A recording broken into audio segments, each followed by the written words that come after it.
Hello young people, welcome back to my YouTube channel. Today I'm going to be sharing with you some suggestions that you can put into action immediately to help build up your social network. And when I say social network, I don't mean the online version, I mean the one where you actually interact with real life people in the outside world, like beyond the screen.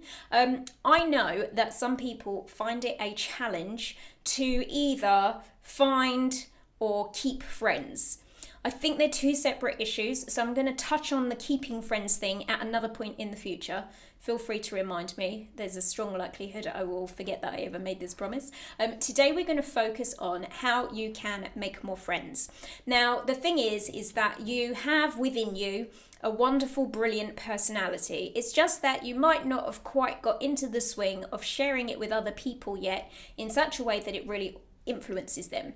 Some people suffer with like a social awkwardness, which is where they maybe say or do things that they think are appropriate, but it turns out they are not appropriate. And then it puts people off of reconnecting with you later on down the line, or it causes them to make fun of you or bully you or any of that other sorts of stuff that we really don't like. So what we want to be able to do is we want to be able to make a good first impression, and B, make it so that those people warm to you in such a way that they want to come back and spend more time with you again later on. And doing just a few simple things are really going to help you to build up better social connections with people, make more friends, and maybe even influence more people in the right positive ways, of course. So a couple of things I want to tell you about this. Thing number one is when we meet someone new, we typically like them more if they appear to be a bit like us in some way.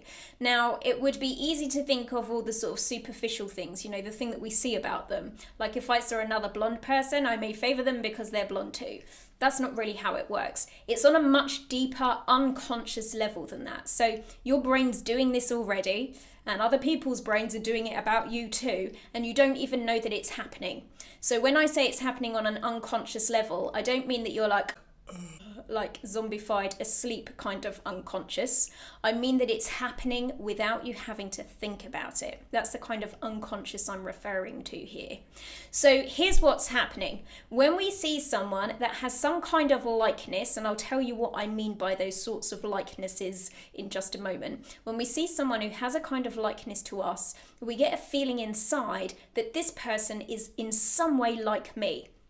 We may not be aware of that feeling happening because things can happen very quickly between our brains and our bodies, such that we don't even tune in and notice them. But you know how it is when you like someone, right? So eventually you start to sort of build up that feeling of, I like this person. Maybe it's because you feel that you trust them. Maybe it's because you feel that you have a similar sense of humor. Maybe it's that you've got a kind of commonality around a subject area that you can both enjoy discussing and talking about.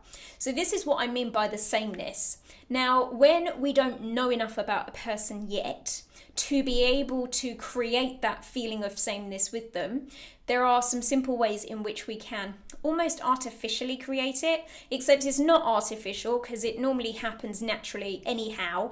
And actually, as a result of you putting some effort in, it becomes perfectly natural once you've had a little bit more practice at it. So the very first thing we're going to do is we're going to look at their body. Okay, not in a creepy way, but we're just going to take in the information about their whole body without looking them up and down, but just kind of step back, have a glance at how they stand. Like, I use a lot of gestures, obviously, when I'm talking, so you can tune into things like how their hands move, maybe the position of their arms or the tilt of their head. Those are the sorts of things that you can take in from their physiology, so what they're doing with their body. When you notice those little things, like they might have their legs crossed like I have now, or they might tend to look up, like again I tend to do rather a lot. So when you've noticed some of those things, when you communicate with them, you want to be doing the same things that they do, because that is a form of creating a likeness with them. So they're getting the message unconsciously that in some way you are like them. So at this point, you might not even know what their hobbies or interests might be. You might not know what they're good at. You may know absolutely nothing about them at this point in time, but you can already begin to create a sense of relationship, rapport, connection, and bond with them just by using your body in a similar way to how they use theirs. This is one of the biggest things you can do in order to create a connection with someone when you're meeting them for the first time. Now, there may of course be times as well when they're using their body in a way that you are not comfortable in replicating. So we call it mirroring in the world that I'm from. So just like when you look in the mirror, that is mirroring. So let's say that they've maybe been running and they're really out of breath. You might not want to start mirroring their out of breathness, because if you do, A, it could look a bit weird, and B, you could end up feeling like you've just been for a run or like you're having a panic attack because you're copying their breathing pattern. So what you can do instead is something called crossover mirroring, which means that you do still copy like the rise and fall of their chest or the depth of that rise and fall, but you don't do it by breathing in the same way as them. You do it by doing some other motion which moves in time with their breathing.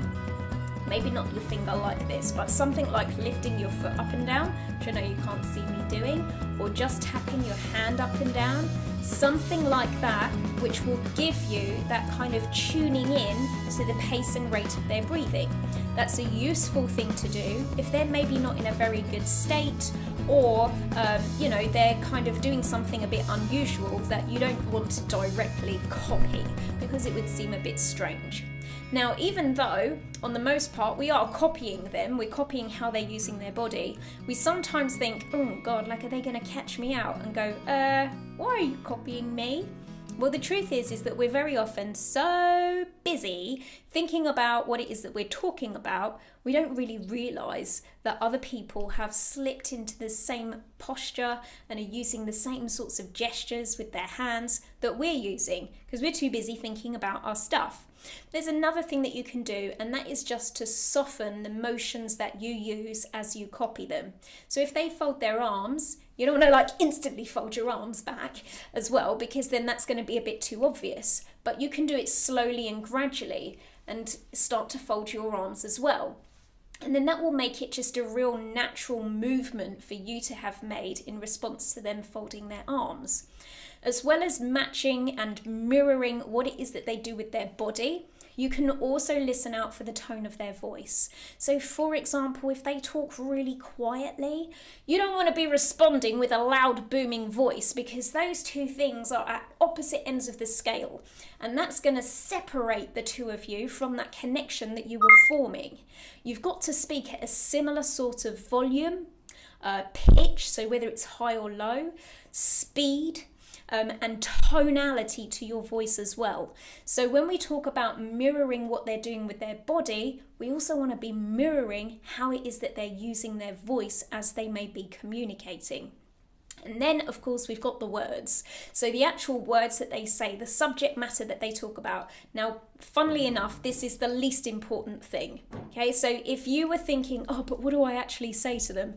Good news, what you actually say really doesn't matter all that much. The other two things, so your body and your tone of voice, are way more important than the actual words that you say.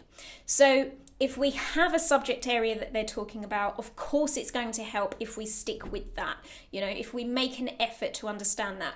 But you know what? It could even be that you're just upfront and honest and say, do you know what? I know nothing about that, but I'd be interested in hearing more, or ask a question of some kind. Or do you know what? I have no interest in that whatsoever. And then tell them what you dislike about it. You know what? You could end up having a really interesting discussion around it.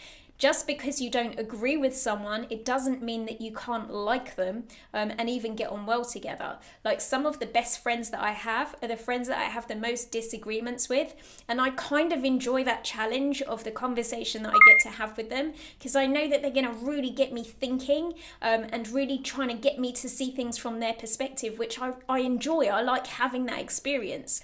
The more flexibility we can have towards the sorts of people that we interact with and the style of communication we have, the more opportunities there are available to us, and the greater the potential is for you to be able to make new friends and really find some people that can become your friends for life. Don't think that you can only connect with people who are exactly like you. That's really not true. It's about creating a platform, a starting point from which you get that sense of connection and sameness and similarity. But from there, you can disagree on a subject level completely and still be really good friends and get on with each other, as long as you both respect each other and that you're fair and reasonable with each other, you're kind to each other. The kindness is a big part of it as well. If you can make your attitude one of wanting to explore and understand other people's perspectives rather than just defending your own, you're going to open up the world to yourselves. You're going to open up far more potential for you to be able to connect with more and more people and to develop your network that way.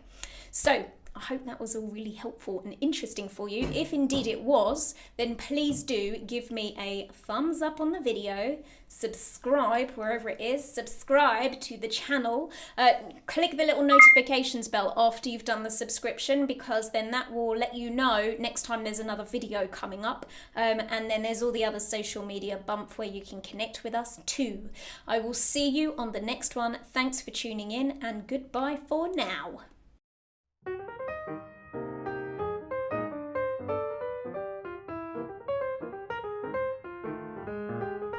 I think, what do kids worry about? Kids worry about, nobody likes me. Nobody likes me. I'm melting. This is a video for